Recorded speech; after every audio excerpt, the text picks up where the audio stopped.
নমস্কার, ঘরে বাইরে ব্লগের নতুন পর্বে আপনাদের সকলকে স্বাগত।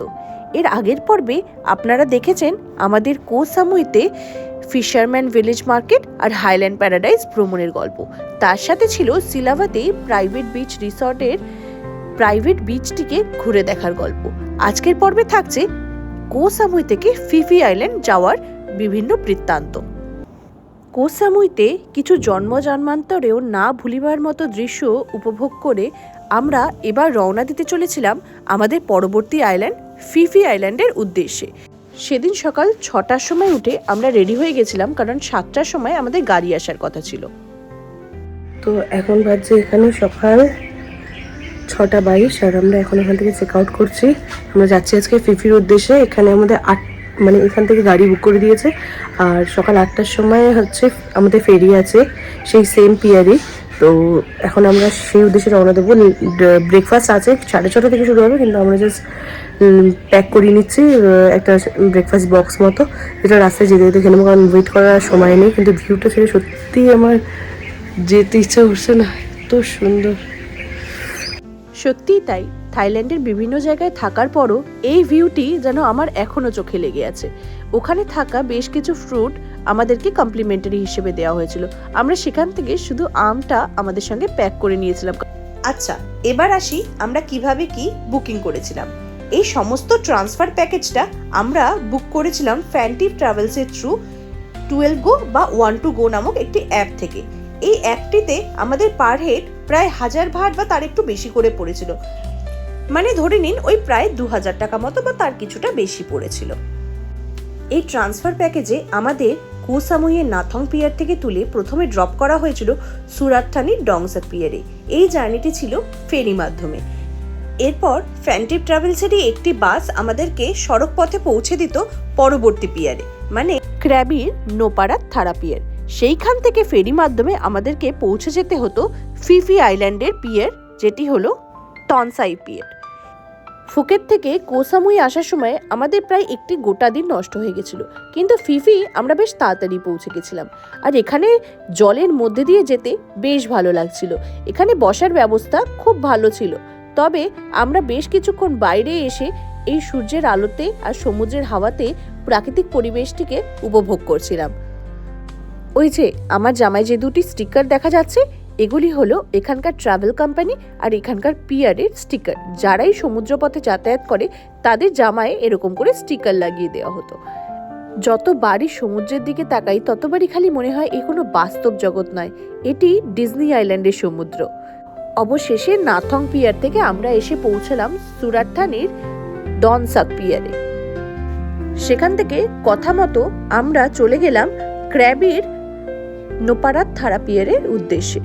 বাসে যেতে যেতে আমরা আমাদের ব্রেকফাস্টটুকু সেরে ফেলেছিলাম, কারণ বাসের জার্নিটিও বেশ অনেকক্ষণের ছিল। ব্রেকফাস্ট বাবদ সিলাভাদে থেকে একটি করে ব্রেকফাস্ট প্যাক আমাদেরকে দেওয়া হয়েছিল, তবে তার পাশাপাশিও আমরা আগের দিন ফেরার সময় 7-11 থেকে কিছু শুকনো খাবার আমাদের সঙ্গে রেখেছিলাম, যা যাতায়াত পথে আমাদেরকে বেশ সাহায্য করেছিল। কারণ সেদিনকে ফিফি পৌঁছাতে আমাদের বেশ সময় লাগতো, হয়তো কোঁ সামুইয়ের মতো নয়, তবেও বেশ খানিকটাই সময় লাগতো, এবং তার জন্য আমাদেরকে আমাদের লাঞ্চও স্কিপ করতে হয়েছিল। ফলে এই শুকনো খাবার দাবার আমাদেরকে বেশ সাহায্য করেছিল গোটা দিন নিজেদেরকে সতেজ রাখতে। অবশেষে আমরা এসে পৌঁছালাম ক্র্যাবি আওনাংয়ের নোপাড়া থারা পিয়ারে। এই পিয়ার থেকে আমরা একটি ফেরি সার্ভিস নিয়ে চলে যাব আমাদের পরবর্তী গন্তব্য, সেটা হলো ফিফির ডনসাই পিয়ার। নোপাড়া থারা পিয়ারের বাইরের জায়গাটিও বেশ সুন্দর ছিল। এটিও একটি ছোটখাটো গোছানো শহর। ক্র্যাবির ওপর দিয়ে যখন আমরা ফিফির উদ্দেশ্যে রওনা দিচ্ছিলাম, তখন বারবার ভাবছিলাম 2 দিন বাদে আবার এখানেই ফিরে আসব, এখানকার সুন্দর সুন্দর জায়গাগুলি দেখার জন্য। অবশেষে আমরা নোপাড়া থারা পিয়ার থেকে ফেরি সার্ভিস নিয়ে সমুদ্রের বুক চিরে এগিয়ে চললাম আমাদের ফিফি আইল্যান্ডের উদ্দেশ্যে। ফিফি আইল্যান্ড থাইল্যান্ডের একটি অন্যতম বিখ্যাত আইল্যান্ড। এমন কোনো ট্যুরিস্ট নেই যারা থাইল্যান্ড বেড়াতে এসেছেন কিন্তু ফিফি আইল্যান্ড ভ্রমণ করেননি। কেউ কেউ ক্র্যাবি থেকে সারা দিনের ট্যুর নিয়ে ফিফি আইল্যান্ড ভ্রমণ করতে বেরিয়ে যান, আবার কেউ কেউ ফিফি আইল্যান্ডে থেকেই সেখানকার প্রাকৃতিক সৌন্দর্য উপভোগ করতে চান। আমরা ফিফি আইল্যান্ডের মতো জায়গায় 1-2 রাত থাকতে চেয়েছিলাম, তাই সমুদ্রের বুক চিরে আমরা এগিয়ে চললাম ফুইফি আইল্যান্ডের দিকে এবং এসে পৌঁছালাম এখানকার বিখ্যাত তনসাই পিয়ারে। থাইল্যান্ডের অন্যান্য জায়গার পিয়ারের অপেক্ষা এখানকার পিয়ারটি একটু ছোট, তবে বেশ গোছানো এবং সুন্দর। তবে ফিফি আইল্যান্ডটি বেশ ছোট হওয়ায় এখানে কোনো গাড়ি ঘোড়া চলে না, এখানে সমস্ত কিছু পায়ে হেঁটে ঘুরে দেখতে হয়। তবে এখানকার লাগেজগুলিকে হোটেলে পৌঁছে দেওয়ার জন্য একটি অন্য রকমের গাড়ি আছে। এখানে ঢুকতেই আমাদের থেকে একটি এন্ট্রি ফি নেওয়া হয়েছিল, যেটি ব্যবহার করা হতো এখানকার আইল্যান্ডগুলিকে ঠিক রাখতে, মানে গুছিয়ে পরিষ্কার পরিচ্ছন্ন করে রাখতে। আমরা এই রাস্তা ধরে সোজা হেঁটে চললাম আমাদের রিসর্টের উদ্দেশ্যে। আমাদের রিসর্টটি ছিল ফিফি আইল্যান্ডের ঠিক এক কোণায়, ক্লিফ বিচ রিসর্ট। এই যে আমার বাঁ পাশে যে বোটগুলি দেখতে পাওয়া যাচ্ছে সেটি হলো থাইল্যান্ডের বিখ্যাত লংটেল বোট। আমাদের ইচ্ছা ছিল আমরা এই প্রাইভেট বোটে করেই আমাদের স্বপ্নময় মায়াবী ট্রিপটি কমপ্লিট করব। তাই জন্য অভিজিৎ যাত্রাপথেই বেশ কিছুজন লোকের সাথে কথা বলছিল এবং বার্গেনিং করে একটি রেট ফিক্স করার চেষ্টা করছিল, যাতে আমরা বাজেটের মধ্যে থেকেও আমাদের প্রাইভেট ট্যুরটি করতে পারি। থাইল্যান্ডের বেশ কিছু জায়গা ঘুরে যখন আমরা ফিফিতে এসে পৌঁছালাম, তখন একটি জিনিস আমরা উপলব্ধি করলাম যে অন্যান্য জায়গার তুলনায় ফিফি আইল্যান্ড বেশ গরম প্রকৃতির। মানে এখানে সমুদ্রের পাড়ে মৃদুমন্দ বাতাসটুকু নেই, এখানের গাছের পাতাটুকু নড়ে না। তবে জায়গাটি বেশ সুন্দর। এই ছোট্ট রাস্তাটি ধরে এগিয়ে গেলে ডান দিকে পড়বে অনেক ধরনের রেস্টুরেন্ট, অনেক ধরনের হোটেল, আর বাঁদিকেও আছে বেশ কিছু রেস্টুরেন্ট, ম্যাসাজ পার্লার, আর তার সাথে সাথে সমুদ্রের সুন্দর ভিউ। এই যাত্রাপথেই আমাদের পড়েছিল বেশ কিছু বড় বড় হোটেল। তবে আমাদের হোটেলটি ছিল ফিফি ক্লিফ বিচ রিসর্ট, যেটি ফিফি আইল্যান্ডের একদম শেষ প্রান্তে ছিল, ফলে আমাদের অনেকখানি রাস্তা হেঁটে এগিয়ে যেতে হয়েছিল। এই তীব্র গরমে প্রচন্ড রোদে এই রাস্তাটি ধরে হেঁটে যেতেও আমাদের বেশ কষ্ট হচ্ছিল।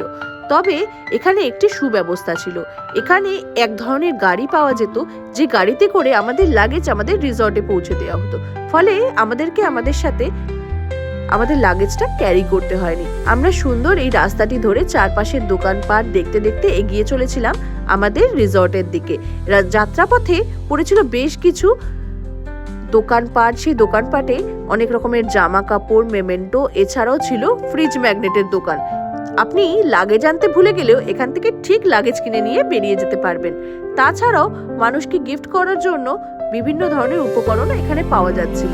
তবে দাম এখানে মডারেট ছিল, বিশাল চড়া ছিল না, ফলে যে কেউ এখান থেকে জামা কাপড় কিনে পরতে পারবেন, এতটাই অ্যাফোর্ডেবল ছিল। ওই হয় না, আমরা মেয়েরা দোকানপাট জামা কাপড় দেখলে আটকে যাই, ঠিক সেই কারণেই আমি অনেকটা পিছিয়ে পড়েছিলাম অভিজিতের থেকে। দোকানে এত সুন্দর সুন্দর জিনিস, জামা কাপড় দেখে আমি প্রায় দোকানের মধ্যেই ঢুকে যাচ্ছিলাম। তবে দরাদরি করে বুঝলাম এখান থেকে কেনাকাটি করা যেতে পারে, কারণ এখানকার প্রাইস অন্যান্য জায়গার তুলনায় অনেকটাই কম। ফিফি আইল্যান্ডের অন্যতম একটি বিখ্যাত উপকরণ হলো এখানকার কোকোনাট আইসক্রিম। এই কোকোনাট আইসক্রিমেরই টানে বহু পর্যটক এখানে এসে উপস্থিত হয়। আমরা ঠিক করেছিলাম আমরা এই আইসক্রিমটিও একবার ট্রাই করে দেখব। এই যে এই সুন্দর পাহাড়টির নিচে ওই দূরের সুন্দর রিসর্টটি হলো আমাদের ক্লিফ বিচ রিসর্ট। এই রিসর্টে আমরা 2 দিনের জন্য আমাদের রুম বুক করেছিলাম। এই রাস্তাটা দিয়ে হেঁটে রিসর্ট অব্দি পৌঁছাতেও এত ভালো লাগছিল। দুদিকে গাছপালা, একপাশে সমুদ্র, একপাশে পাহাড়, আর পাহাড়ের নিচে সুন্দর সুন্দর রিসর্ট। এই দৃশ্যটা চোখের সামনে এখনো ভেসে ওঠে। এখানে রিসর্টের পাশাপাশি বেশ কিছু হোমস্টে মতো ছিল, আর বাদিকে পড়ছিল বেশ কিছু ম্যাসাজ পার্লার আর ছোট্ট ছোট্ট ক্যাফে। এই চোখের সামনে দৃশ্যগুলো বারবার ভেসে ওঠে আজও। আর খুব ইচ্ছে ছিল আমার এই ছোট ছোট ক্যাফেগুলোতে বসে একটি সন্ধে অভিজিতের সাথে পার করার। তবে এখানকার ক্যাফের খাবারগুলি আমার ঠিক মন মতো হচ্ছিল না, তাই এই শখটা শখই রয়ে গেছে। আমরা ফিফিতে প্রথমবার থাইল্যান্ডে পৌঁছানোর পর ইন্ডিয়ান খাবার খেতে পেরেছিলাম। আচ্ছা, এসব গল্প পরে হবে। হোটেলের ফর্মালিটিস কমপ্লিট করে আমরা পৌঁছে গেছিলাম আমাদের রুমটি দেখার জন্য। এখানে একজন দাদা আমাদেরকে অনেকটাই সাহায্য করেছিল আমাদের রুম পর্যন্ত পৌঁছে যেতে। চলো তোমাদের ছোট্ট করে একটু রুম ট্যুর দিয়ে দিই। রুমে ঢুকতেই বাঁ দিকে ছিল একটি ছোট্ট কিচেন এরিয়া, আর তার সাথে ছিল একটি সিটিং অ্যারেঞ্জমেন্ট, যেখানে বসে খাওয়া দাওয়া করা যাবে। সাথে ছিল একটি ফ্রিজ, একটি বেসিন এরিয়া, আর জায়গাটিতে খুব সুন্দর করে চা কফির ব্যবস্থাও করা ছিল। দরজা দিয়ে ঢুকেই ডান দিকে ছিল একটি শু র্যাক, আর তার ঠিক পাশেই ছিল ওয়াশরুম। ওয়াশরুমটাও বেশ স্পেশিয়াস আর খুব সুন্দর করে সাজানো গোছানো ছিল। আর এখানকার ওয়াশরুম একেবারে ঝকঝকে পরিষ্কার। ওয়াশরুমে ঢুকতেই সোজা ছিল একটি বেসিন এরিয়া, আর তার ডান পাশে ছিল শাওয়ার এরিয়া, যেটি সেপারেটেড ছিল। আমার ব্যবস্থাটি বেশ ভালো লেগেছিল। ওয়াশরুমের ঠিক পাশেই ছিল একটি ড্রেসিং ইউনিট, যেটি আমার ভীষণ পছন্দ হয়েছে, কারণ এখানে দাঁড়িয়ে সাজুগুজু করতে বেশ ভালো লাগতো। এর ঠিক পাশেই ছিল আমাদের বেডরুম এরিয়া। এখানে বেশ স্পেশিয়াস একটি বেড ছিল, দুপাশে আমাদের জিনিসপত্র রাখার ব্যবস্থা ছিল, একটি সোফা ছিল, আর তার সাথে একটি টিভিও ছিল। আর সোজা এগিয়ে গেলে ছিল আমাদের পার্সোনাল ব্যালকনি। এখান থেকে বসে পুল ভিউ প্লাস সি ভিউ দুটিই পাওয়া যায়। এখানে ভীষণ সুন্দর গোলমতো বসার ব্যবস্থা ছিল, আর এখান থেকে ডিরেক্টই আমরা পুলে নামতে পারতাম।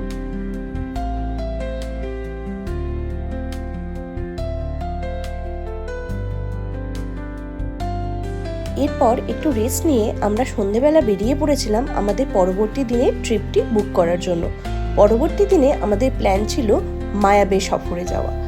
সেটির জন্য আমরা একটি প্রাইভেট বোট ভাড়া করতে চেয়েছিলাম।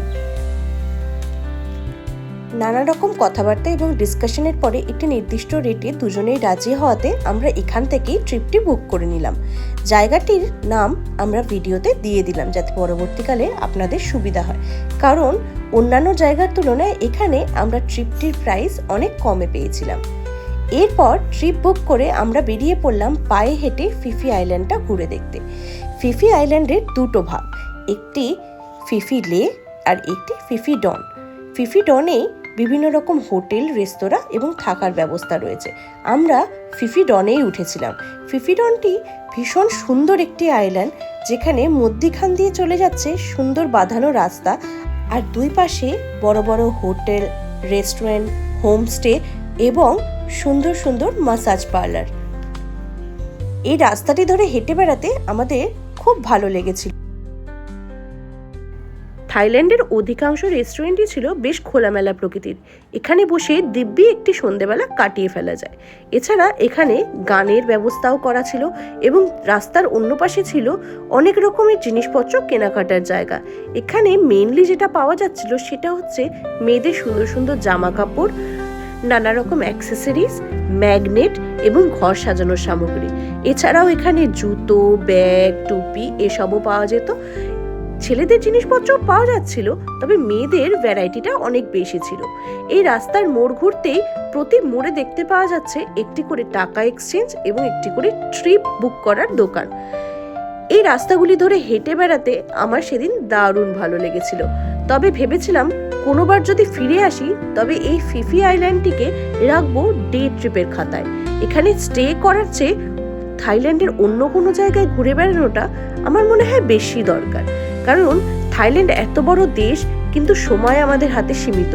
সেখানে এই ফিফির মার্কেটটি না ঘুরে আরো ভালো ভালো জায়গা ঘুরে বেড়ানো যেত। সেদিন রাত্রিবেলা আমরা ডিনার সেরেছিলাম অবশেষে একটি ইন্ডিয়ান রেস্টুরেন্টে। এই এতদিনের পর চোখের সামনে একটি ইন্ডিয়ান রেস্টুরেন্টের খাওয়া দাওয়া পেয়ে আমরা সেদিন পেট ভরে এবং মন ভরে খেয়েছিলাম। সেদিনটি যখন ফিরে আসছিলাম তখন দেখছিলাম ফিফি ডনের অর্ধেক আলো ততক্ষণে নিভে গেছে এবং সবাই সবার হোটেলে ফেরত চলে গেছে। এই রাস্তাটি দিয়ে যেতে গাটা বেশ ছমছম করছিল, কারণ এখানে বিচের পাড়ে কোনো রকম আলোর ব্যবস্থা ছিল না, আর পুরো জায়গাটি অন্ধকারাচ্ছন্ন হয়ে গেছিল। সমস্ত হোটেল, রেস্টুরেন্ট সব বন্ধ হয়ে গেছিল। তবে এই বিচের পাড় দিয়ে এরকম জনমানব শূন্য রাস্তা ধরে হেঁটে যেতে আমার বেশ ভালো লেগেছিল। পরের দিন ভোর হতে না হতেই আমাদের বেরিয়ে পড়তে হয়েছিল। বলা চলে অন্ধকার আচ্ছন্ন অবস্থাতেই আমরা আবার বেরিয়ে পড়েছিলাম আমাদের পরবর্তী দিনের উদ্দেশ্যে। এই দিনে আমাদের প্ল্যান ছিল মায়াবে সফরে যাওয়া। এই মায়াবে এমনই একটি জায়গা যেটি থাইল্যান্ডের অন্যতম মূল আকর্ষণ। তবে এখানে প্রতিনিয়ত হাজার হাজার দর্শনার্থী এসে উপস্থিত হন। ফলে বেলা যতই বাড়ে ততই দর্শনার্থী ভিড় বাড়তে থাকে। তাই আমাদের প্ল্যান ছিল আমরা যত ভোরবেলা গিয়ে মায়াবী দর্শন করব তত তাড়াতাড়ি আমাদের অন্যান্য লোকেশন ভ্রমণ করা সম্ভব হবে। এবং মায়াবীর একটি বিখ্যাত স্পট আছে যেখানে দাঁড়িয়ে সবাই ছবি তোলে, সেই জায়গাটিও আমরা ফাঁকায় ফাঁকায় ছবি তুলতে পারবো। তাই ভোর হতে না হতেই আমরা দুজন বেরিয়ে পড়েছিলাম ফিফির এই সুন্দর রাস্তা ধরে আমাদের প্রাইভেট বোটের উদ্দেশ্যে। সেদিন ওনাদের কথা মতো আমরা ঠিক 6টার সময় এসে থাইল্যান্ডের ফিফি ডনের যে ম্যাকডির দোকানটি আছে পিয়ারের সামনে, তার সামনে এসে অপেক্ষা করছিলাম। আমরা প্রায় গোটা 15 মিনিট মতো অপেক্ষা করছিলাম, কিন্তু সময় পেরিয়ে যাওয়ার পরও আমরা কারোর দেখা পেলাম না। এতে আমরা বেশ চিন্তিত হয়ে পড়েছিলাম। তবে অবশেষে দেখা মিলল আমাদের নৌকা সারথীর, এবং তিনি আমাদেরকে নিয়ে চললেন আমাদের প্রাইভেট বোটের উদ্দেশ্যে। এই জায়গাটি হচ্ছে থাইল্যান্ডের ফিফি আইল্যান্ডের পিয়ার। এরপর আমরা রওনা দিলাম আমাদের সারথীর সাথে আমাদের নৌকার উদ্দেশ্যে।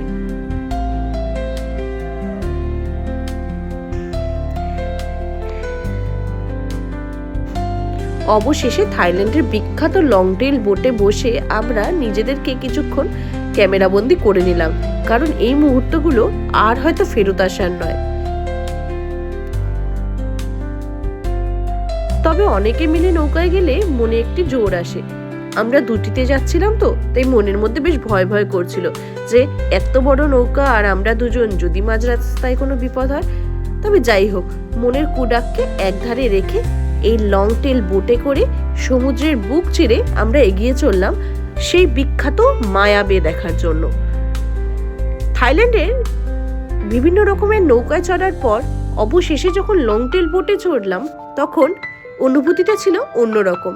এই বোট কিন্তু অন্যান্য নৌকার তুলনায় অনেক ধীরে চলে, তবে এটির মধ্যে একটি আলাদাই ব্যাপার আছে। সেই পুরনো দিনের কাঠের নৌকা, তাতে ভেসে মাঝ সমুদ্রে ঘুরে বেড়ানো এ অন্য অনুভূতি। অবশেষে আমরা এসে পৌঁছলাম মায়া বেতে। এই যে লোহার সিঁড়িটি দেখতে পাওয়া যাচ্ছে, এই সিঁড়িটি বেয়ে আমাদেরকে উঠতে হয়েছিল অনেক ওপরে, এবং তারপর বেশ খানিকটা রাস্তা হেঁটে এগিয়ে গেলে পড়বে মায়াবের বিচ।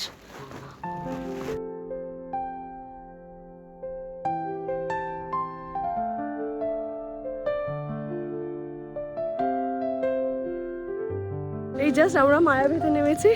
এবার আমরা হাঁটতে হাঁটতে ওই অ্যাকচুয়ালি মায়াবের বিচটার দিকে যাচ্ছি। আমাদের এখানে যেহেতু আমরা প্রাইভেট বোট ভাড়া করেছি, আমাদের এখানে যথেষ্ট টাইম আছে, মানে অনেকটা আছে, যতটা জেনারেলি দেয় সে এটে থাকলে। তো 8:30 অবধি আমরা 6:30 বেরিয়েছি, এখন মোটামুটি 7টা মতো বাজে। 8:30 অবধি আমাদের কাছে এনাফ টাইম আছে, আরামসে আমরা এখানে এখন এক্সপ্লোর করতে পারবো। আর সকালবেলা বলে কি ফাঁকা, কি ভালো লাগছে এখানে, ওয়েদারটা রোদ পড়েনি, কিছু না। কিরে আয়, সুন্দর করে হাঁট। আর এই হলো সেই জায়গা যেখানে ছবি তোলার জন্য সমস্ত দর্শনার্থী অপেক্ষা করে থাকে। এখানে আমি একটু শাহরুখ খান স্টাইলে পোজ করার চেষ্টা করছিলাম। আর যাই হোক, তবে এই জায়গাটি ঘুরে দেখতে আমার বেশ ভালো লেগেছে। যেহেতু আমরা প্রায় 7টার মধ্যে মায়াবেতে পৌঁছে গেছিলাম, মায়াবের পুরো বিচটাই প্রায় ফাঁকা ছিল। অন্যান্য সময় অনেক বেশি দর্শনার্থী এখানে চলে আসে। এখানে জায়গাটি এতটাই মেইনটেইন যে কেউ একটু জলে পা রাখলেই দূর থেকে মাইকে অ্যানাউন্সমেন্ট হচ্ছিল যাতে কেউ জলে না নামে। এখানকার কোরালগুলিকে সংরক্ষণ করার জন্যই তারা এই ব্যবস্থা নিয়েছে। এখানের বিচটি দেখে মন জুড়িয়ে যাওয়ার মতো, এত সুন্দর হোয়াইট স্যান্ড বিচ। ফেরার সময় লংটেল বোটে বসে আমি এটাই বলছিলাম যে I don't want to go back. মাঝ রাস্তায় পড়েছিল মাঙ্কি আইল্যান্ড, সেখানে অভিজিৎ একটু জলে নেমেছিল, আর তার সাথে পড়েছিল ভাইকিং কেভ।